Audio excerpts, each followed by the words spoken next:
Welcome to the Drew Rice Show, brought to you by Neighborhood Ford. I'm Marky Billson, and we have the game that everyone in Unicoi County and Johnson County has waited for all season long. Two teams, 8-1, ranked in the top 10 now in the state in 3A, playing for the 1-3A title.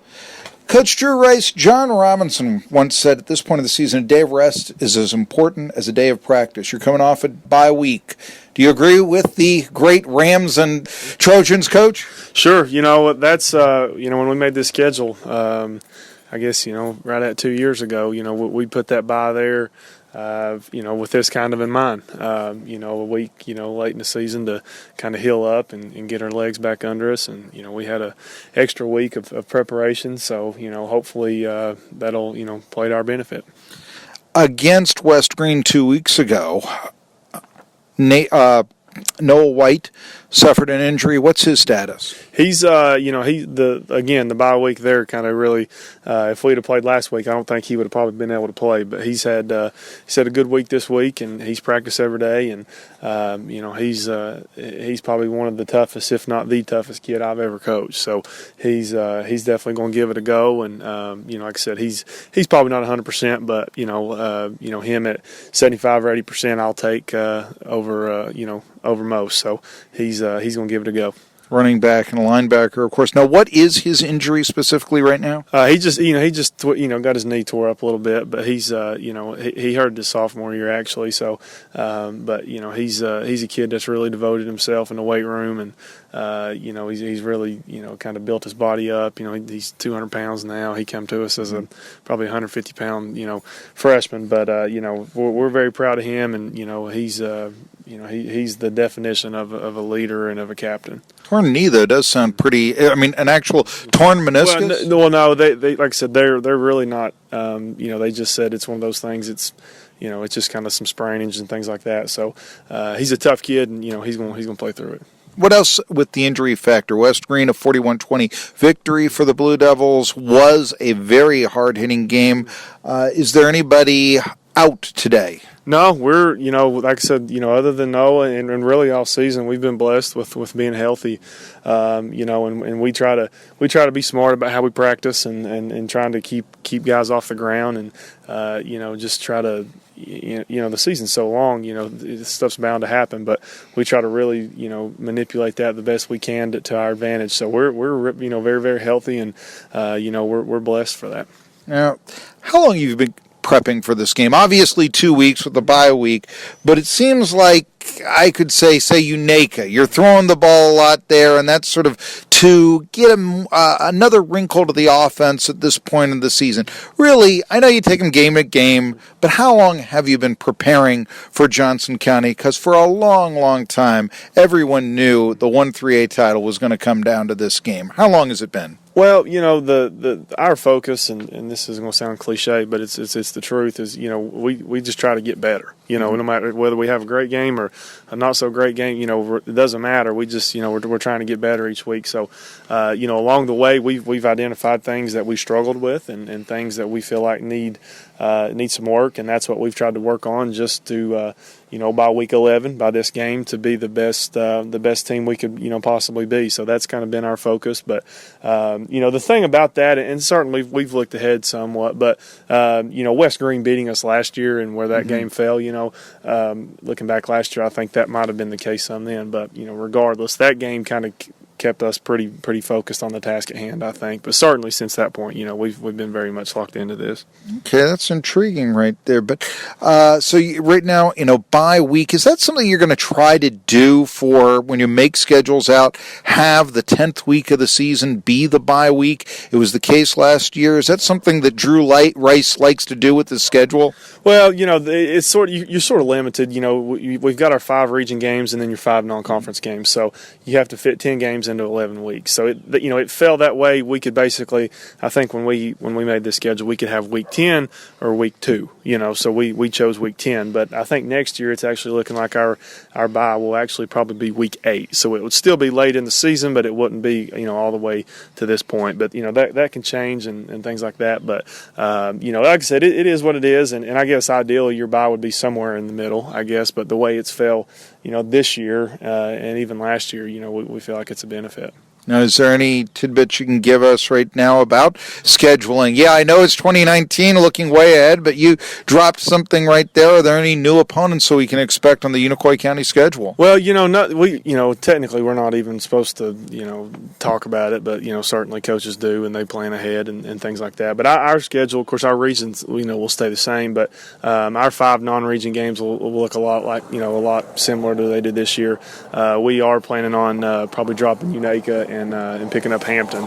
That's a very, very, very good 2A team, and it's a short drive for us, and so that's something Coach Lunsford and I have a real good relationship. We played against each other, and when he was there and I was here, and so that we feel like we probably need to be playing each year. So that is one that you can probably plan on being on there. But other than that, there's we'll just have to see.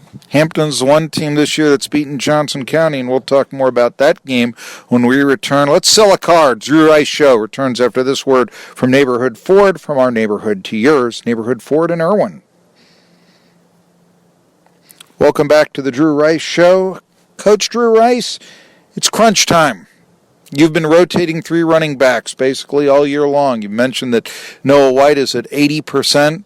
Does this mean, due to the caliber of opponent this week and what would await the Blue Devils, that it's going to be more Cody Lewis and perhaps less Brett Strother and less Noah White getting the ball in the backfield? We'll see. Cody certainly had the hot hand, the last, 5 or 6 games. And, a lot of what we do with our substitution patterns is to, like we talked about earlier, to, throughout the course of the season, try to stay healthy and limit how many licks those guys are taking. But, at this point in the season, and certainly a game of this magnitude, we're probably going to put all our cards on the table. So, yeah, I would say, Cody will probably get a handful more touches than he normally does. And, if depending on how they cover Brett, a lot of teams have double-teamed Brett when he's on the outside at receiver, and that's one reason we've been able to run the ball so well is because he's got so much attention. And that never shows up on a stat sheet, but that's our guys know that, and they understand that, and Brett's just a tremendous leader for us. So, we'll just see. We'll go with what's working, and we've got to take care of the football. And I think if we do that, I think we're going to be have a chance to do something special. You mentioned, double teaming Brett Strother, opening up lanes in the running game for Lewis. I've noticed that Tyler Norris, who's this outstanding linebacker for Johnson County, had 22 tackles against Cloudland. When you look at the Johnson County defense, which the last 5 games has averaged less than 1 touchdown allowed per game, what impresses you?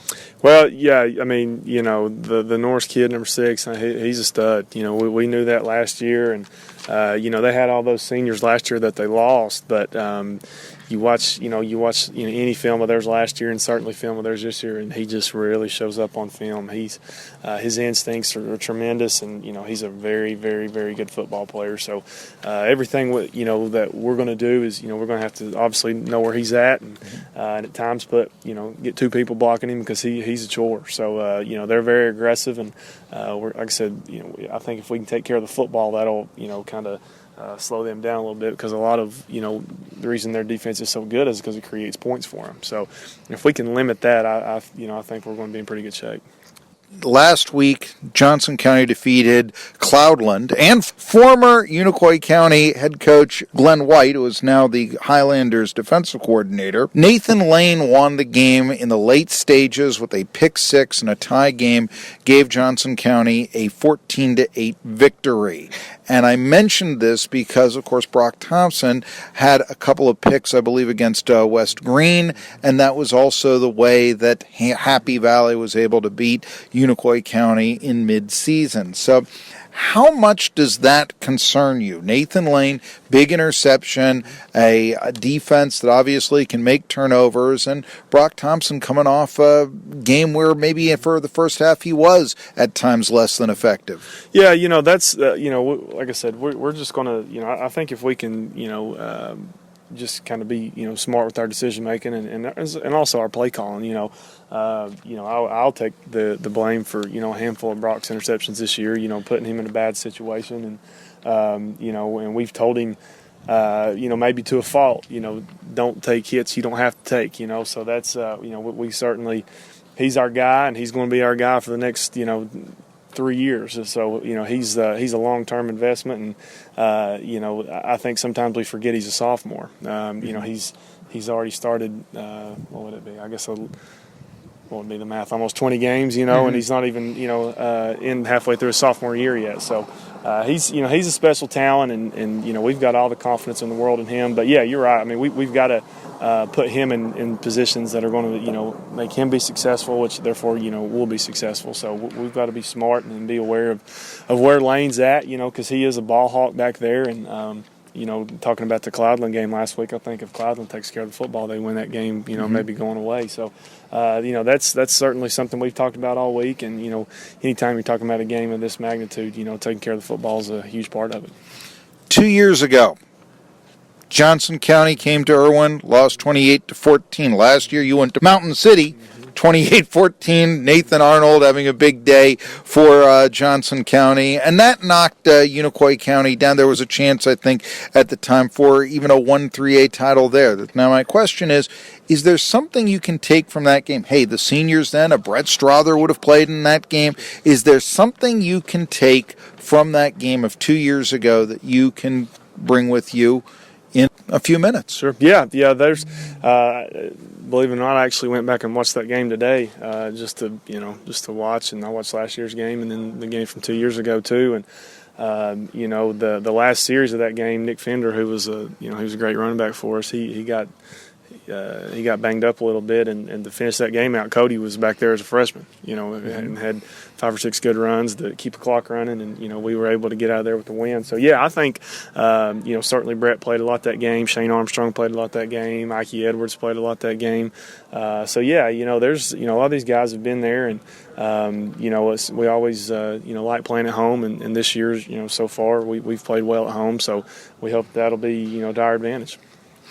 Johnson County is ranked number 5. Unicoi County is ranked number 10 in State 3A. It's been 29 years for a district title for Unicoi County. Johnson County is last year's champ.